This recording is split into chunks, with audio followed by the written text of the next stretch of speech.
ఇది ఒక దోపిడీ ప్రభుత్వం, ఇది బాధ్యత లేనట్టు ఒక ప్రభుత్వం. ఇది ఎవరన్నా పరిపాలన పైన పట్టున్నది అంటే ముఖ్యమంత్రి రేవంత్ రెడ్డి చెప్పాలి సమాధానం. కలెక్టర్ కన్నా చెప్పు నువ్వు.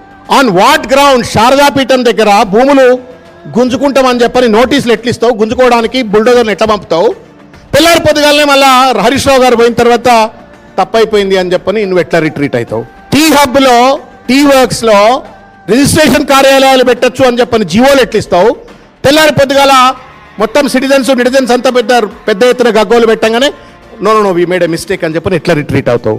పరిపాలన చేస్తున్నావా, పరాజకాలు ఆడుతున్నావా? నీకు పరిపాలన చేత కావట్లేదు అనడానికి ఇది నిదర్శనం. ఇది పరిపాలన పైన పట్టు లేదనడానికి ఇది నిదర్శనం. ఇది పరిపాలనను రివ్యూ చేసేటువంటి సోయి లేదనడానికి these are all the indications and reflections. ఎక్కడ పడితే అక్కడ విచ్చలవిడి దోపిడి అండి, దోపిడి. లగచర్ల విధ్వంసాలు, వెలుగుమట్ట ఖమ్మం విధ్వంసాలు, గాంధీ విగ్రహం పేరు మీద దోపిడీ విధ్వంసం, 5,000 కోట్లతో 1,50,000 కోట్ల రూపాయల ప్రాజెక్ట్ అని చెప్పని అదానికి కట్టబెట్టి అక్కడ దోపిడీ చేయాలా? మళ్ళా ఇండ్లను విధ్వంసానికి గురి చేయాలా? ఏం పాపం ఇది? పండుగ పూట ఇటువంటి ఒక పరుషమైన పదజాలంతో మాట్లాడటానికి నాకు కొంత సంశయం అనిపించినప్పటికీ కూడా తప్పనిసరిగా మాట్లాడుతూ ఉన్నాను.